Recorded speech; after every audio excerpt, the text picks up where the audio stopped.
जानकारी के लिए। अब रुख करेंगे राजधानी दिल्ली का, जहां कोरोना का कहर लगातार बढ़ता दिखाई दे रहा है।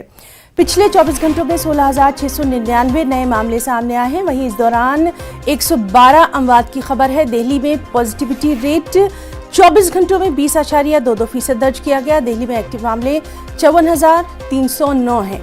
वाज़ेह है कि दिल्ली में कोरोना वायरस के बढ़ते मामलों को देखते हुए अब वीकेंड कर्फ्यू नाफिज किया जाएगा। दिल्ली के वज़ीर आला अरविंद केजरीवाल ने एलजी के साथ मीटिंग करने के बाद कल ये ऐलान किया था। हमारे साथ मौजूद हैं दिल्ली से हमारे साथी सुशील पांडे।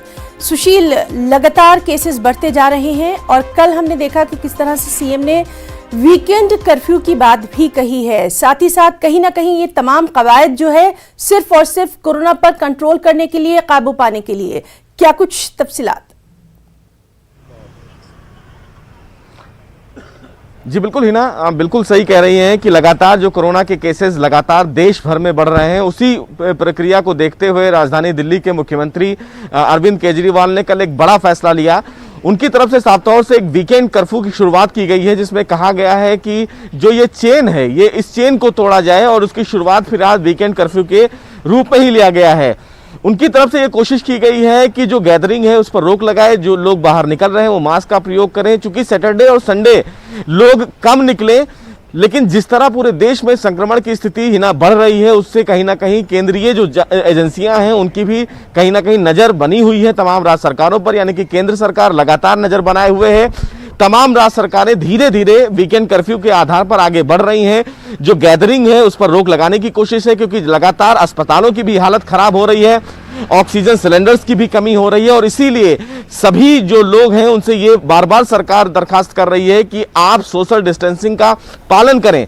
राजधानी दिल्ली में 24 घंटे में 16,000 केस का रिपोर्ट होना कहीं ना कहीं बेहद चौंकाने वाला आंकड़ा है और इसीलिए केंद्र सरकार और दिल्ली सरकार की तरफ से ही ना ये बड़ा फैसला लिया गया है। सबसे महत्वपूर्ण बात यह है कि जो फिलहाल इस मामले में पॉजिटिविटी रेट है वो भी धीरे धीरे बढ़ भी रहा है। यानी कि संक्रमण की जो स्थिति है वो 20% के आसपास है।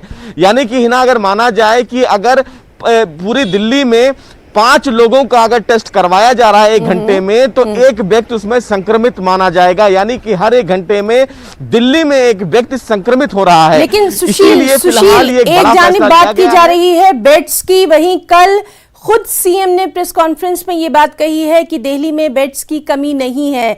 दूसरी अहम बात उन्होंने कही कि अपने मनपसंद अस्पताल की जानिब ना भागें, बल्कि कोशिश करें कि जितना हो सके उतना घर में ही रहकर भी इलाज किया जा सकता है। दोनों तरह की बातें सामने आ रही हैं। जी बिल्कुल हिना, देखिए साफ तौर से दिल्ली सरकार लोगों को यही समझाने की कोशिश कर रही है कि जो राजधानी दिल्ली में तमाम जो कोविड संक्रमित जो बेड हैं, जो कोविड फिलहाल के जो डेडिकेटेड हॉस्पिटल्स हैं, वहां पर फिलहाल 5 से 6,000 जो बेड हैं वो अभी भी खाली हैं। लेकिन कुछ लोगों की ये भी दरखास्त थी कि वो पसंदीदा अस्पताल चाहते हैं, जहां पर वो ये चाहते हैं कि वहां पर उनका इलाज बेहतर तरीके से किया जाए। इस पर दिल्ली सरकार की तरफ से कल ये कहा गया है कि ऐसा ना माने, जहां भी इलाज हो रहा है वहां पर वो अपना इलाज कराएं। लेकिन सबसे महत्वपूर्ण बात है कि राजधानी दिल्ली में लगातार बेडों की कमी की बात सामने निकल कर आ रही थी और इसीलिए अरविंद केजरीवाल ने कल प्रेस कॉन्फ्रेंस में बेडों की कमी की जो बात थी उसको कहीं ना कहीं साफ किया है और ये कहा है कि राजधानी दिल्ली में बेडों की कमी नहीं है। लेकिन जिस तरह हिना केस राजधानी दिल्ली में बढ़ रहे हैं, उससे ये जरूर माना जा रहा है कि आने वाले दिनों में और बेड की आवश्यकता हो सकती है, ऑक्सीजन की और जरूरत हो सकती है, जरूरत होगी, साथ ही साथ ऑक्सीजन वेंटिलेटर्स की भी बहुत ज्यादा जरूरत पड़ सकती है। और सबके साथ सबसे जरूरी, सबसे इंपॉर्टेंट बात कि अपना ख्याल खुद रखना है, मास्क का इस्तेमाल जरूर करना है, सोशल डिस्टेंसिंग का इस्तेमाल करना है, गैर जरूरी घर से बाहर नहीं निकलना। सुशील, आप भी अपना वहां बहुत ख्याल रखिए। बहुत बहुत शुक्रिया आपका तमाम तर तफसीलात के लिए। और नाज़रीन, इस वक्त की एक अहम खबर आपको दे दें।